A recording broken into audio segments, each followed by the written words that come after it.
आज हम जानेंगे नवरात्रि के चौथे दिन की पूजा और भोग विधि। नवरात्रि के चौथे दिन माँ दुर्गा के कुष्मांडा स्वरूप की पूजा होती है। ऐसा माना जाता है कि माँ कुष्मांडा की पूजा करने से धन और बल की प्राप्ति होती है, साथ ही ताकत और बुद्धि भी बढ़ती है। माँ कुष्मांडा को ब्राह्मण की रक्षक भी कहते हैं।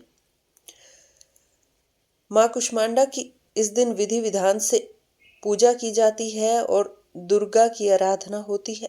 भक्त उन्हें भोग में मिठाई, फल और मालपुआ अर्पित करते हैं। मान्यता है कि माँ कुष्मांडा की पूजा से सभी मनोकामनाएं पूरी होती हैं और कार्यों में आने वाली बाधाएं दूर होती हैं। देवी पुराण के अनुसार विद्यार्थियों को नवरात्रि में माँ कुष्मांडा की पूजा अवश्य करनी चाहिए। इससे उनकी बुद्धि का विकास होता है। माँ कुष्मांडा 8 भुजाओं वाली दिव्य शक्ति है। उन्हें परमेश्वरी का रूप माना जाता है। देवी कुष्मांडा दुर्गा माँ का चौथा रूप है। देवी भागवत पुराण में उनकी महिमा का वर्णन है।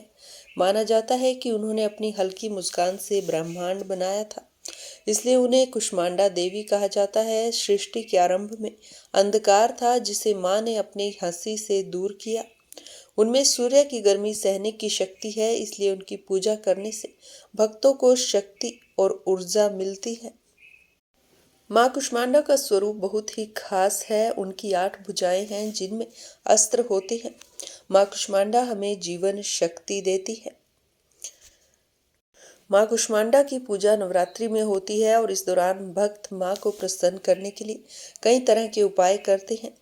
माँ कुष्मांडा की पूजा में पीले रंग का केसर वाला पेठा रखना चाहिए और उसी का भोग लगाएं।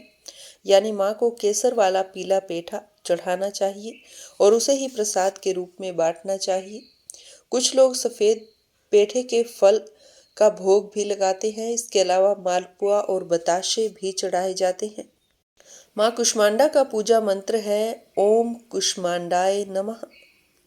माँ कुष्मांडा की पूजा वाले दिन सुबह जल्दी उठकर स्नान कर पूजा की तैयारी करें।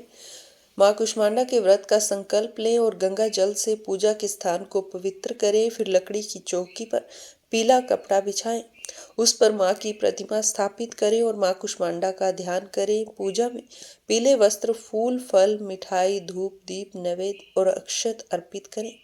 सारी सामग्री अर्पित करने के बाद माँ की आरती करें और भोग लगाएं।